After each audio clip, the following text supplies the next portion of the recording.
Et on continue avec vous, Thomas Alexhauser, justement, un commentaire sur ce nouveau gouvernement. Oui, c'est plutôt un coup de gueule. Ouais. On arrive à un gouvernement de 41 membres et je voulais faire un coup de gueule sur la parité parce que, ou une réflexion, on s'astreint à des règles de parité absolue, totale, 1 pour 1, etc. Sauf que peut-être que sur le papier, il y a une parité du nombre d'hommes et de femmes qui composent le gouvernement, mais quand on regarde les chiffres, ça frise le ridicule. Sur 16 ministres de plein exercice, 11 sont des hommes et 5 sont des femmes, avec des ministères souvent occupés par des femmes, que sont la culture, les sports, l'enseignement supérieur, où l'ont été sur le précédent quinquennat. Sur les secrétariats d'État, un homme pour 9 femmes. Et des proportions quasiment identiques sur les ministres délégués. Donc, j'en viens à me demander quel est tout le sens de cette histoire de parité. Est-ce qu'on fait une parité pour seulement au niveau des chiffres dire c'est l'égalité parfaite, ou est-ce qu'on va chercher vraiment les compétences là où il faut?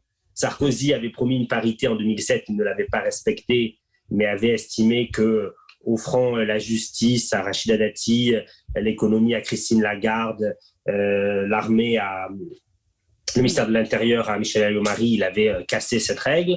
Là, je trouve qu'on est un peu dans le ridicule et qu'on fait l'effet inverse. Voilà. Ouais. C'est Laurence Rossignol qui a dit le féminin de Minier. Je ne suis pas un très grand Thomas sportif. Alexhauser. Ma femme vous en dirait beaucoup de choses là-dessus.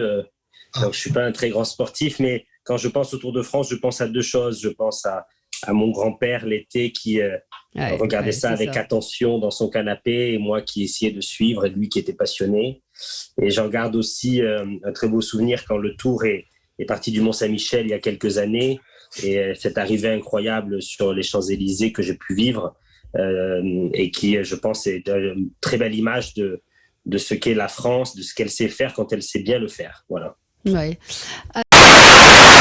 Je confirme, Valérie, mes informations me disent aussi qu'il y a du retard de prix, qu'on est maintenant à 2 ans de l'événement. Et je pense qu'il faudrait vraiment, pour éviter de revivre ce qu'on a vécu au Stade de France, mais plus globalement, que soient posées les questions du délai et du coût de cette inauguration sur la scène et sa mise en sécurité. Parce qu'en effet, l'idée est belle et l'image magnifique du cœur de Paris illuminé, Notre-Dame, etc. Mais quel va être le coût de cette cérémonie, et est-ce vraiment possible en termes de sécurité de sécuriser ce trajet immense, l'accès aux quais, éviter tout débordement, comment va être contrôlée la consommation d'alcool, etc. en plein cœur de Paris ce soir-là. Je pense que cette idée très belle mériterait quand même qu'on s'y penche très sérieusement pour éviter un fiasco ou une cérémonie hors de prix et hors de contrôle. Valérie, si je peux me permettre de réagir à ce que dit notre Ergun, la coalition, ça ne s'écrit pas en 48 heures. Ce qu'avait proposé le chef de l'État Macron, de dire « dites-nous si oui ou non vous voulez faire partie de l'aventure », ça ne se fait pas comme ça. Déjà, il aurait fallu qu'il y ait un programme commun, il aurait fallu qu'il y ait des idées fortes qui se dégagent, ou que le président laisse venir des idées très fortes, ou s'exprime aussi sur des grands projets qu'il veut mener dans les 6 prochains mois. Ça n'a pas du tout été le cas.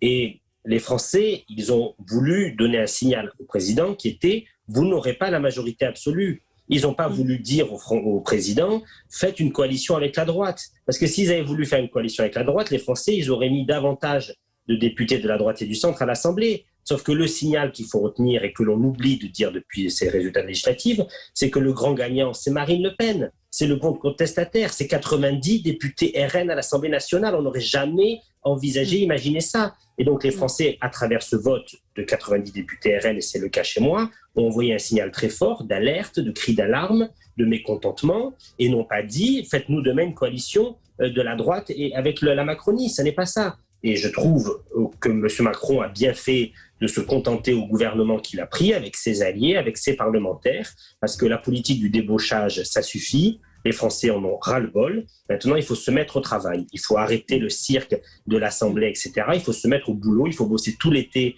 pour arriver à donner de l'air aux Français. On va parler tout à l'heure des frais du carburant, mais je pense qu'il y a un gros sujet sur les hausses de salaire. Et qui dit hausse de salaire dit énorme réforme, pouvoir dégager des marges financières. Je voudrais juste partager le fait que la dette va nous coûter désormais 50 milliards d'euros. C'est 50 milliards d'euros de perdus qui ne partent qu'en intérêts financiers.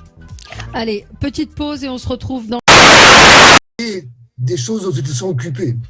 Oui, je pense comme Jean-Luc qu'il y a une limite sur, je pense comme Jean-Luc qu'il y a une limite sur ce qu'ils ont pu vivre et de risques terroristes, etc.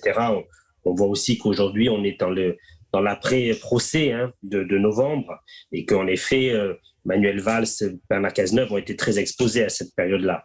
Mais au-delà des sujets particuliers, je pense qu'il faudrait mettre une limite dans le temps. C'est qu'à un moment donné où, passé quelques années, on n'a plus de risque sur sa personne, on n'a plus d'informations susceptibles de représenter un risque particulier.